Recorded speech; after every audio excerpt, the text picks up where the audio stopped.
This disagreement between Sheree and Marlo has gone down in Housewives history as one of the most entertaining and frankly downright bizarre arguments across all franchises.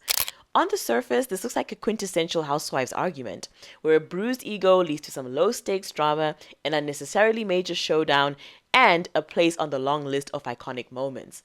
But if we look a little closer, zoom and enhance, there's something much deeper going on here. So, how did we get here? The ladies are on their cast trip to Cape Town, and there seems to be a split within the group, the talls versus the smalls. And when Sheree is invited to a friend's dinner, she extends an invitation to Cynthia and snubs Nene and Marlo in the process. Well, when Cynthia predictably runs to tell them about being snubbed, Marlo flips the F out. She goes to confront Sheree, the confrontation descends into an argument, and she and Sheree start hurling insults back and forth. And Marlo, of course, falls back on her tried and tested MO, hitting below the belt and going for the jugular. Eventually, when the ladies run out of daggers, shady comments, and low blows, the disagreement is reduced to a comical, inaudible, literal sound off. But if you look past the high-pitched gibberish and competitive head tilting, there is a huge insight and lesson for anyone who wants to get better at dealing with their own emotions. So here's my theory about this argument. Marlo is triggered by what Sheree did, or rather what she didn't do. By not inviting her to this dinner, she scratched at and poured salt into a wound Marlo already had, the deep wound of rejection. There are many ways we can define a trigger, but it's not as simple as calling it an irritation or a moment where you feel personally attacked by something happening. According to Healthline, an emotional trigger is anything, including memories, experiences, or events that spark an intense emotional reaction regardless of your current mood. So in this case, Marlo had an emotional reaction to being snubbed, and there's a particular reason for that. This event has triggered Marlo's deep rejection wound, one she's probably had from childhood.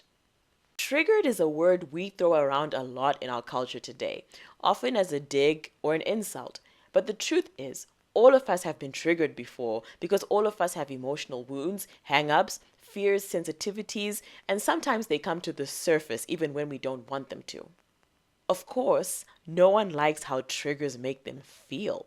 Perhaps they make you want to cry in public, lash out at someone, or react irrationally to something seemingly minor. But if you shift how you see them, your triggers can actually be a great opportunity for healing. Triggers are messengers of our emotional wounds, an insight into areas of our psyche we need to address. Think of a trigger as an Easter egg of your emotional weaknesses, if you will. Underneath the agitation, there's something screaming for your attention. And if you explore it, it allows for deeper self-awareness and even emotional growth. Whenever we're triggered, we need to look deeper than the surface level irritation we're feeling. We need to dig into what it really is, an indication of a deeper internal issue we need to resolve. Triggers come in many forms. Sometimes it's an event that feels similar to a bad experience we had in the past. It can also be an environment that takes us back to a trauma. Sometimes it's the words someone uses and says that remind us of a place within ourselves we feel inadequate. Sometimes it's even the mere existence of another person who has things we feel we're lacking. Heck, it can even be a scent that can unlock an unpleasant memory. When I look at Marlo's reaction in this situation, and how she's reacted in other instances, it speaks to someone who has an emotional wound of rejection, and that someone in her formative years made her feel unwanted and unloved.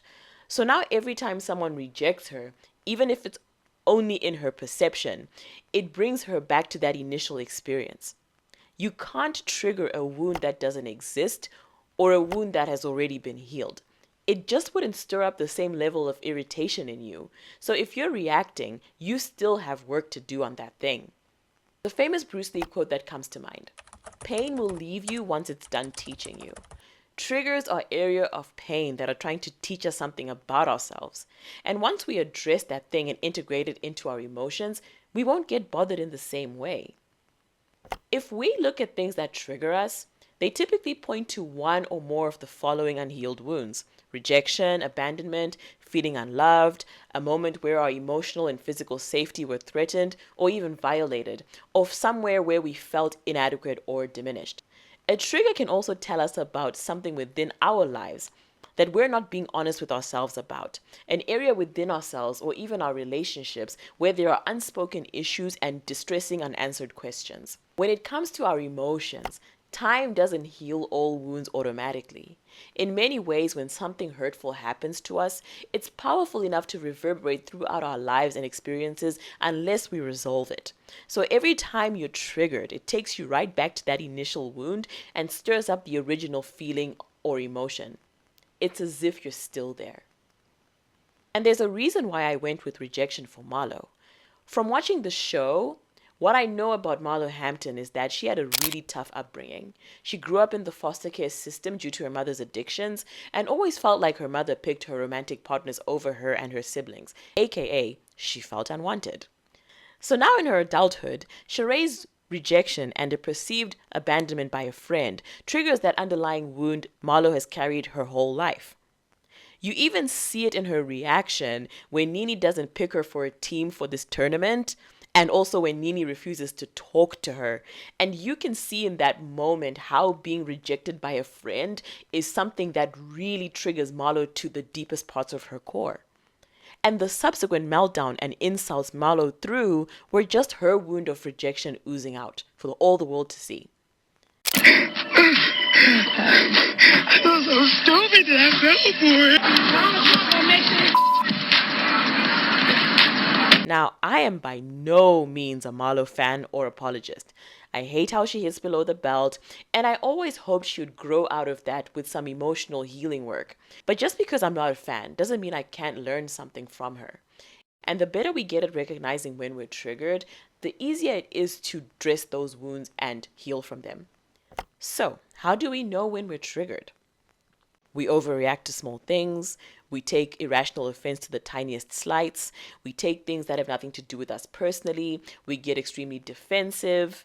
We attack someone else to externalize the anxiety. We overreact, create irrational narratives around a person or situation. We ruminate over a small interaction over and over.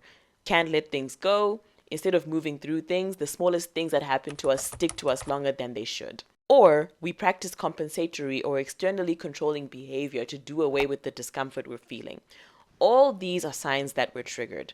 And there's good news. If you don't know what you need to work on to be the best version of yourself, your triggers are where you can go looking.